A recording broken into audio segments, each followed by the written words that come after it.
Hi, I'm Austin Eartham. And I'm Taylor Patton, and welcome to Kitchen Table Podcast. Here to motivate, educate, and relate to you guys, sharing our stories, helping you get 1% better in all areas of your life.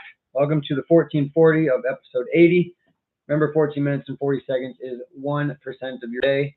We're talking about questions from Napoleon Hill's book, Think and Grow Rich, on Tuesday, or in our case, the same day. We're going to be going on with those questions. We just got done talking about how we have gained knowledge or had value in our lives today.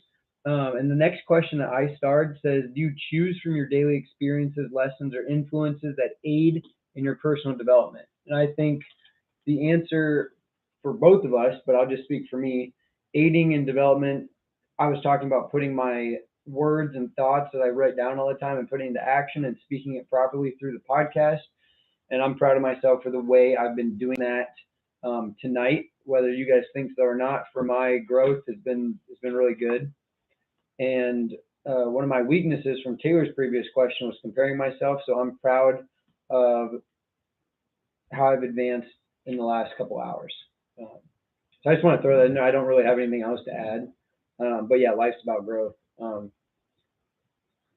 I just want to throw that in there.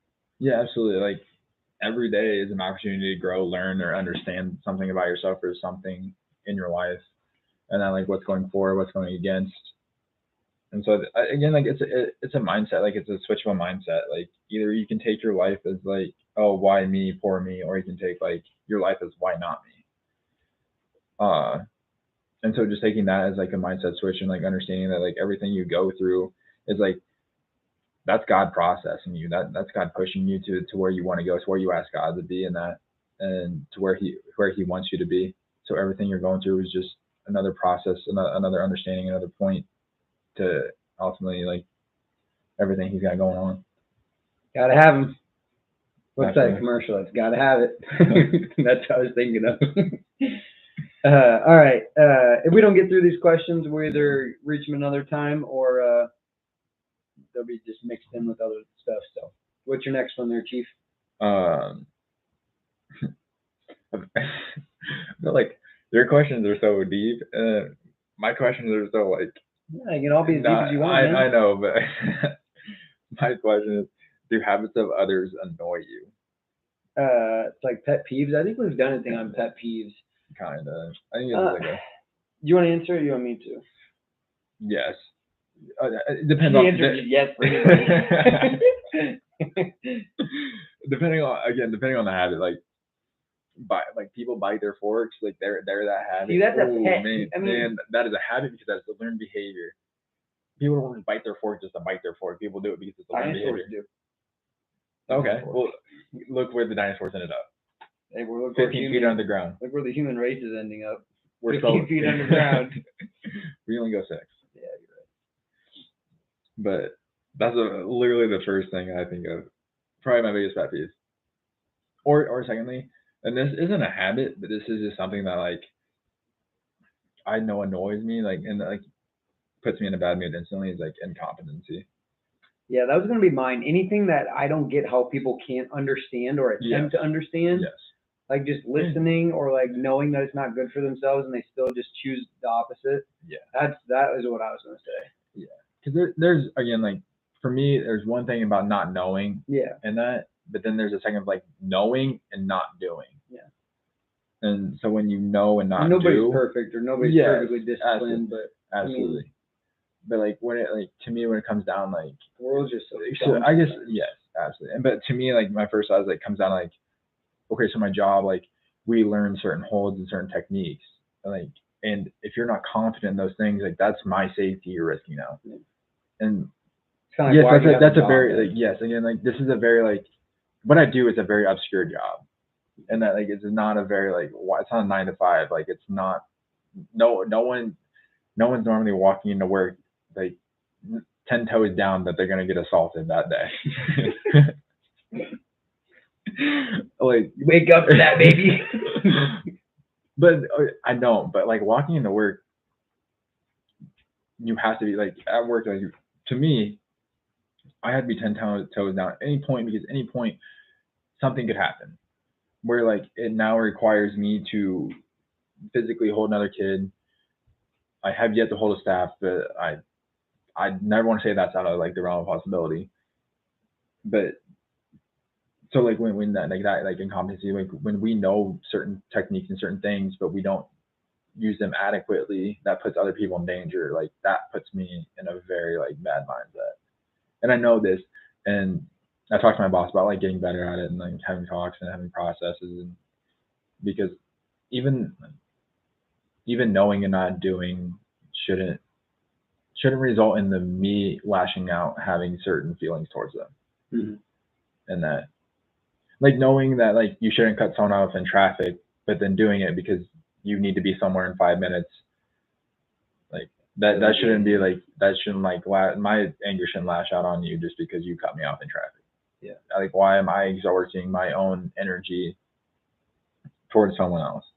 Yeah, I just get angry at myself or others when we don't choose Jesus, or we don't choose to get closer to our fulfilling our purpose when we know we should be doing better. But there's always like pet peeves, like little things, like when people don't put things away or whatever. But the big thing for me is when people just don't get through their head, what they're doing is inhibiting their potential. Yeah. All right. Go ahead. Oh, I got another one. Okay, you go. You go. You seem ready for it, though.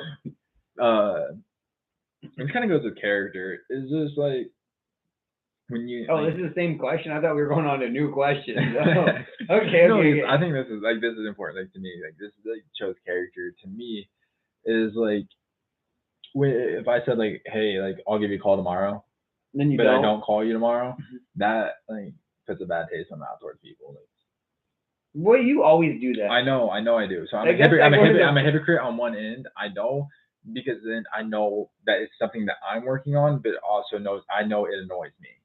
Yeah. And that kind of like you said, like your strengths or your weaknesses, like that's something for me. Like I know that sometimes I'm bad at it, but I know like on certain things I'm bad at it. You think like that's me? the Like I laziness? like what? Do you think that's the laziness? Yes. And that like sometimes like I know like I wrote down like to text 3 different people, and that was 3 days ago, and I haven't texted any of them. You know, that's completely on me just not wanting to do it. That's why you write it down. You write it on Austin's schedule. It's getting done. I guarantee it. And that so I know again like it's on me, but it also like bothers you. Yeah. Gotcha. Or like this also creating plans and then not doing the plans. Yeah. It's probably a bigger one than not doing the actual action. Yeah, one of the questions in here is, do you change your mind a lot? I think that's funny because my wife always thinks I change mine to save money or do something else, and she always gets mad at me. But really, I don't change my mind that much at all.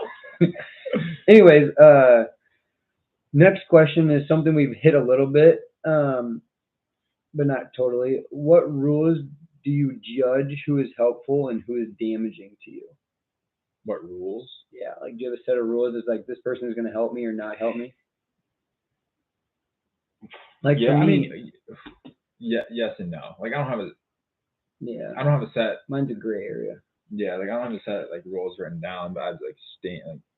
Mine's like a values. Mine's like a feeling, but it's also like it's different because if I think it's a business partner, I'm gonna try to lead towards business conversations and more not so much like, I don't want to say personal because you should always get to know them personal, but it's more of a motive rather than a friend, if that makes sense.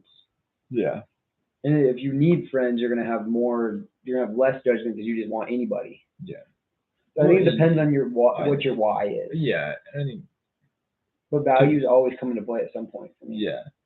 It's like, are you adding value like to my life? Are you fueling my fire, or are you like just taking from my fire? And by value, I don't mean just like do you have a faith? Are you a good person? Blah blah blah blah. But how can you bring value to? What can I learn from you? What can you learn from me? Type mutualistic relationship is what I think of. But, right. That's just a quick one. I really got nothing else. I just think it's interesting because a lot of people either blow somebody off who they really need and burn the bridge, or they don't have a clue that this person's like taking advantage of them. I think it's so common. Like I said, the house loan earlier, Some person has no clue about any loans that they're getting for their house and has a budget of whatever, and then the person like just totally screws them. Yeah. Like, they just have no clue, and I think that happens a lot in life. Mm-hmm. So it's unfortunate, but we also say we shouldn't judge others. So it's Right. it's difficult, in my opinion, to have a set of, I don't want to say a set of standards, but a set of judgment checklist. Yeah. Sometimes you're gonna get burned, sometimes you're not. Sometimes you're gonna be the burner. But anyways, That's true. but you got a couple more or no? Well, 'Cause I got like 4 more. I only had 5. Okay. But then I also had like, never mind. You can go. You can go. We can go, go yeah. on in next 1440 at minimum and You for go. a full episode. But Give me another well, question. I got a couple of long ones, so we'll wait for those. I have 2 long ones and I have 1 maybe short one. Actually, they're all going to be long. They all kind of run together. So we're going to wait on mine actually. You going to wait on all of them? I don't care. Well, does yours like? Mine just said. Well, mine just kind of goes off yours. Like, do you think birds flock together? Most birds, yeah. It's just from a biological standpoint. Right. I think so. We were talking about moving earlier. The reason that we haven't moved yet, like me and my wife, one reason is because I have never wanted to live in Iowa ever. Yeah. My whole life, never wanted to. So whatever sports picks me, I'm going there. And then there's other places I'd like to live. I shouldn't say the only. One major player is that all our friends are here or near us. Yeah. And relationships really matter. And I think if we attempt to grow in those friendships, that something can come out of that wouldn't happen anywhere else. Because friendship takes a lot of time to build. So I think flocking together in terms of birds is meaning for humans in terms of relationships. Yeah. Or somebody who's like-minded, whether that's your business, your employees. Somebody needs to get to an ultimate goal. And I think of growth in terms of an ultimate goal. And I think of friendships as a start point of that, as an example to give, I guess, for this question. So I think, yes, birds always flock together. There's always going to be a couple that go in and out, but the core always needs to remain intact to be able to reach that goal. What do you got for it? You had to write down for some reason. You just want to know my thoughts. Yeah, I just want to know your thoughts. Oh, well, I could talk for 10 minutes if you want me to. I agree with a lot of what you said. Like, I think, again, like, it's very nerve-wracking to be like a lone flying bird. Like, if you like most birds migrate, and so I'm thinking, like, if you migrate by yourself, like, it's harder to survive. It's hard. Yeah. So you need people in life. Yeah. And so again, like, that's why, like, a lot of like-minded people, like. I think it's good to be on your own for a little bit, though. Yeah. Because, like, we've been watching this thing on Apple TV about dinosaurs, and a lot of them, like, a lot of the males go out and scavenge, is that the word, for food by themselves. Yeah. For like periods of time. Right. And I think that's how growth is made, but then you know what you're looking for in a group when you come back. Yeah. Or you're happy to see that group. Right. That's one thing, like, David Goggin talks about, like, isolation, and that, like, that's where, like, you find yourself, and then that's where, like, you build yourself, like, you gotta go to the mental lab, like, you gotta go find, like, you gotta go, like, tackle your own demons, you gotta go tackle your own, like, deepest, darkest thoughts. Yeah. But then too much isolation is also one of the number one causes of depression and burnout. Right. So I think there's a line. Yeah. But I think in the end you need a flock, of some sort, whether that's a person, whether that's an activity. And I think, again, like, isolation is an interesting term nowadays because of where isolation can be and can't be. Well, in terms of social media alone, that's completely changed it. That's what I'm saying. I'd also say it's like fake or. I think it's as real as you want to make it.